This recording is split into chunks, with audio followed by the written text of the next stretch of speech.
First నుంచి వీడు food విషయంలో చాలా పిక్కీ ఈటర్ అనమాట. వాడికి నచ్చితేనే తింటాడు, అన్ని రకాలు తినడు. వెట్‌ని అడిగినప్పుడు కూడా బలవంతంగా పెట్టకండి, వాడికి ఆకలేస్తే వాడే తింటాడు, ఎక్కువ ఎక్సర్సైజ్ ఉండేలా చూడండి అన్నారు. అందుకే మేము పెద్దగా బలవంతం చెయ్యం. సో వీడెప్పుడు బక్కగానే ఉంటాడు. ఈ బొచ్చు తీసేసిన తర్వాత ఇంకా బక్కగా అయిపోయాడు. ఆ బెల్ట్ కూడా లూజ్ అయిపోయింది. చాలామంది వింటర్ సీజన్ కదా ఇప్పుడెందుకు చేయించారు, సమ్మర్లో చేయించాల్సిన గ్రూమింగ్ అంతా ఇప్పుడు ఎందుకు చేయించారు అని అడుగుతున్నారు.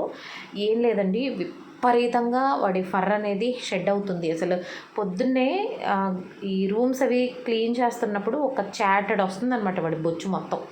నాకు భయం వేసింది, ఏంటి ఇంతలా ఎప్పుడు అవ్వలేదు, ఎందుకు ఇలా అవుతుంది. పైగా వాడు ఎక్కువ ఇచ్చి స్కిన్ అనమాట, తెగ గోక్కుంటున్నాడు. బగ్స్ ఉన్నాయా టిక్స్ ఉన్నాయని చూస్తే అవి ఏం లేవు.